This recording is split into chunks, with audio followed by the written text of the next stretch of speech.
Oh, thanks everybody for being here today, and what a great day we are going to have. And thank you, President Winterstein, and you can call me Joni anytime, anytime. But thanks for that kind introduction, and to everyone for the very warm welcome today. And thanks for joining us today at our inaugural Entrepreneur Expo. And I am so grateful to Lisa Shimkat as well and her wonderful team at Iowa SBDC, along with Jody Essex and the whole Cirrus Apex Accelerator team for their integral support in making this event possible.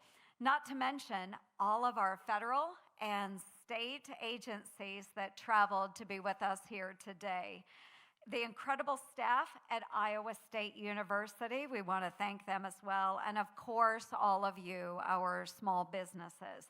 It is so wonderful to be back in Ames. I was here a few weeks ago.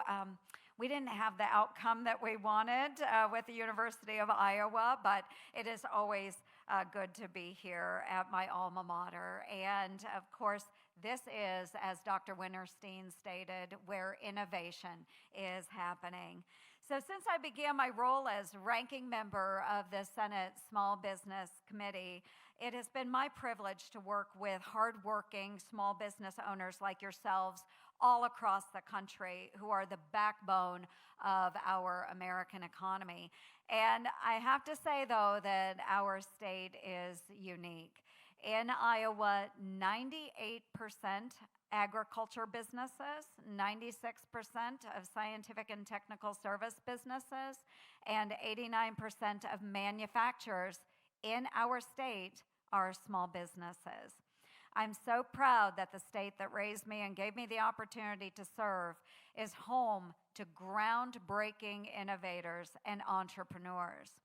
As a senior member of the Senate Armed Services Committee and ranking member of the Subcommittee on Emerging Threats and Capabilities, I'm focused on the critical role small businesses play in our nation's security. Our American innovation ecosystem is our greatest strategic advantage in countering adversaries.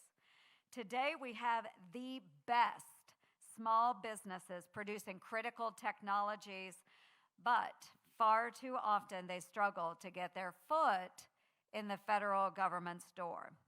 One of my greatest priorities is cutting red tape and ensuring that small businesses can bring new technologies to market, bolstering America's competitiveness on the world stage. That said, reducing regulations alone is not enough to ensure the long-term safety and security of our nation. Folks, we know China is not going to take a timeout. By some counts, they are already the world's second largest arms producer.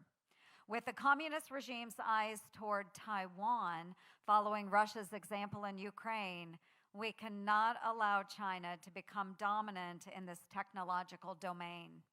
As American small business owners who are bringing new ideas to market, your ingenuity, your grit, and commitment to success allow the United States to be the arsenal of democracy, preserving freedom at home and around the globe. For this, your country and the world owe you a debt of gratitude. And I consider it a privilege to do what I do and how I can to support you in this work. Our military readiness relies on the agility of innovative small businesses across all sectors to strengthen our technological, manufacturing, and supply chain capabilities. Sadly, it is becoming harder and harder for small businesses to compete in the federal marketplace. Especially here in the heartland, we've seen a steep decline in government contracting activity over the past decade.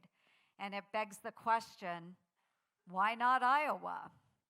If Washington continues down this path, consolidation in the defense industry will not only weaken the country's ability to quickly and effectively respond to threats and crises, it will reduce cost efficiency for taxpayers, increase the vulnerability of our domestic supply chains, and harm our competitive advantage against China and Russia.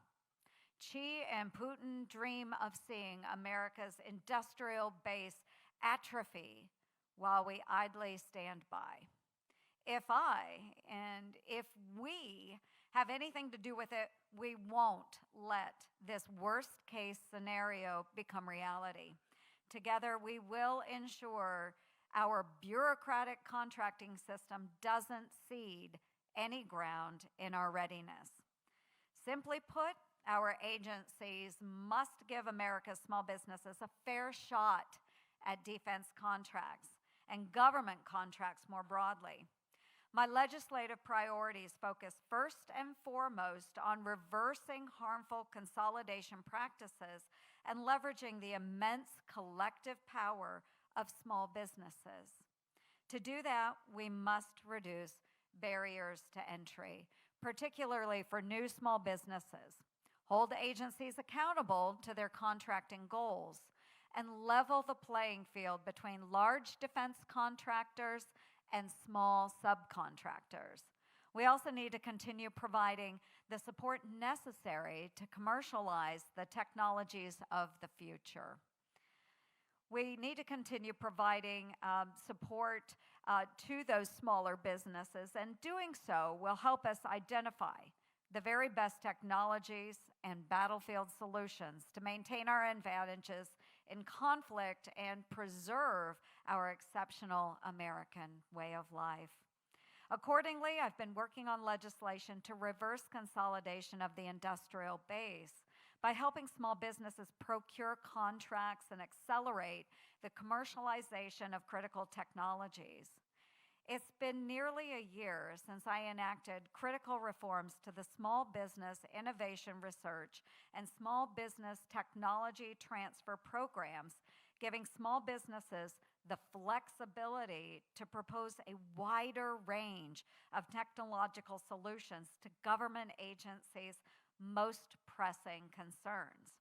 We also addressed an urgent need to protect American investment in research and development, creating a comprehensive due diligence and foreign vetting program to ensure the companies we fund are actually American small businesses.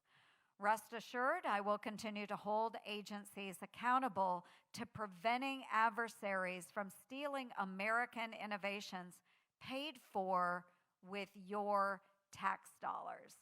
Yes, folks, there's still work to be done and policy changes that need to happen. I'm going to continue leading on these reforms that unlock federal dollars for small business opportunities. But we also need a culture change. Washington needs to look beyond Austin, Boston, and Silicon Valley for the next great idea. I hope that today can be a start of that by bringing buyers and research dollars from the DC bubble to the heartland.